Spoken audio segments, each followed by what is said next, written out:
Bonjour, je réponds au nom d'Edouard Yombuno, professeur de sciences physiques. Bienvenue sur ma chaîne YouTube Edo Physique Chimie, la science pour tous. Dans ce deuxième épisode de notre série optique géométrique, nous allons voir la réflexion face à la réfraction, le choc des titans lumineux. Pourquoi cette paille semble-t-elle cassée dans l'eau? Comment un miroir est-il capable de renvoyer notre reflet? La lumière obéit-elle à des lois mathématiques précises? La lumière nous joue des tours. Regardez cette paille qui semble cassée dans l'eau. Ce miroir qui renvoie parfaitement votre image. Deux illusions? Non. Deux lois fondamentales de la physique. Dans ce deuxième épisode, nous allons voir le grand duel qui oppose la réflexion et la réfraction. Alors, sans plus tarder, let's go. La réfraction. Alors, nous aurons besoin d'un miroir et d'un laser, ou d'un miroir et d'un faisceau lumineux cylindrique. Donc, nous allons pointer le laser ou le faisceau lumineux cylindrique sur la surface du miroir.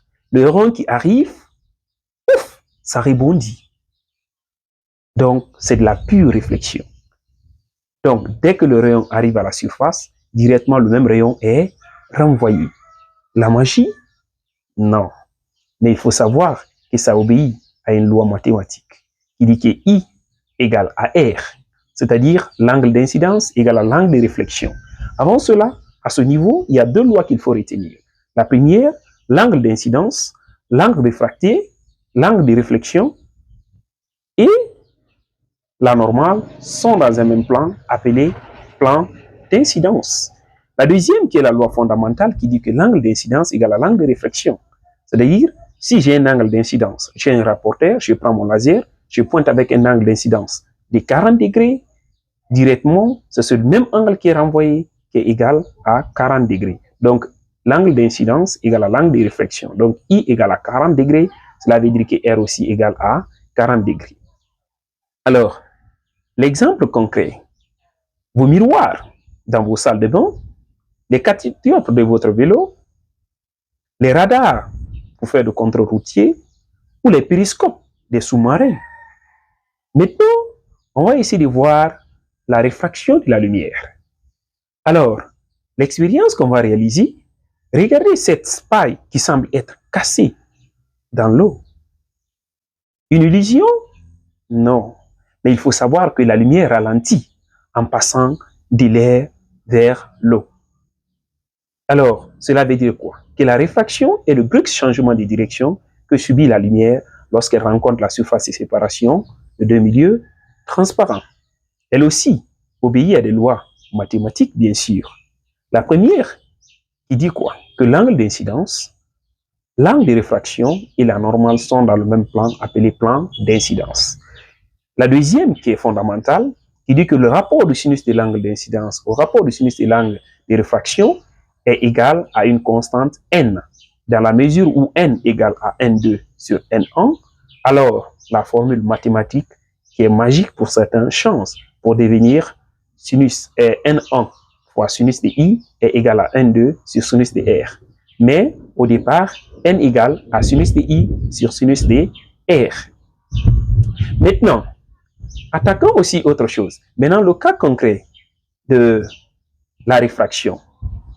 Comme je vous ai dit, cet arc-en-ciel après la pluie, tout ça, c'est de la réfraction.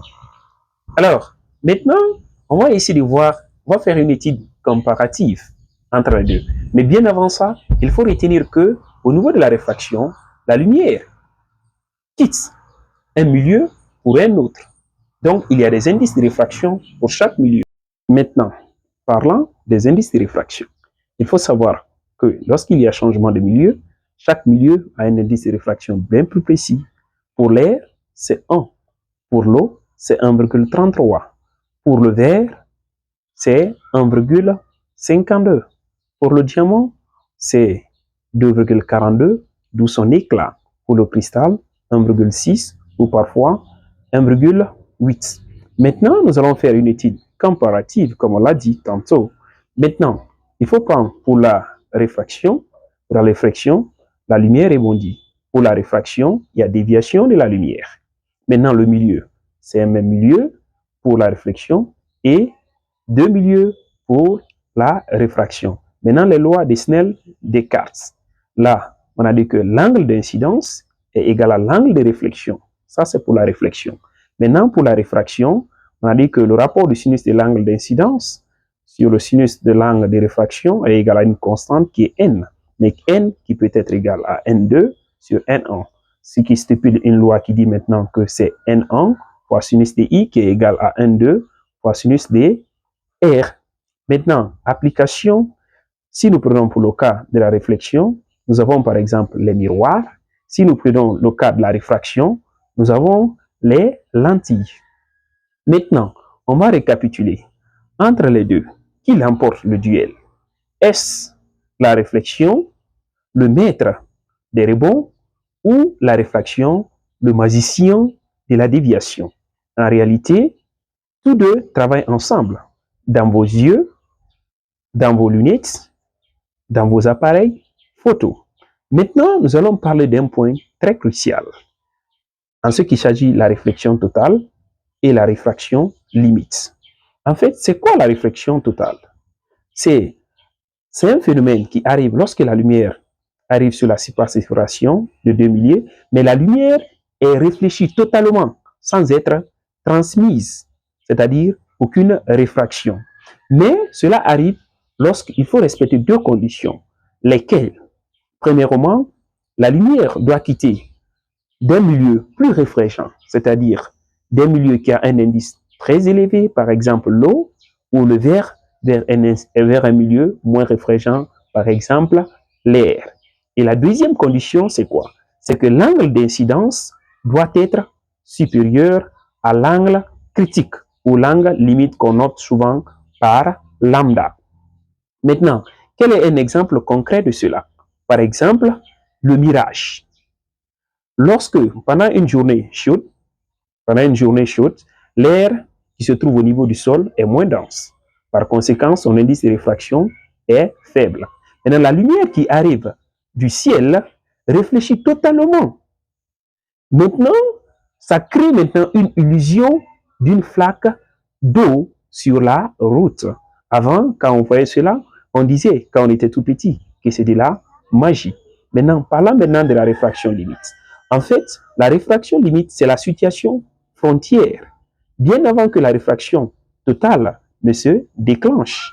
En fait, elle correspond à l'angle d'incidence qui est égal à l'angle de réflexion pour laquelle l'angle de réfraction est égal à 90 degrés. Là, la réflexion rase la surface. En fait, c'est ça. Maintenant, nous allons revenir maintenant au niveau des indices de réfraction. En fait, l'indice de réfraction n'est rien de plus que n qui est égal à n2 sur n1. Ça, c'est l'indice de réfraction.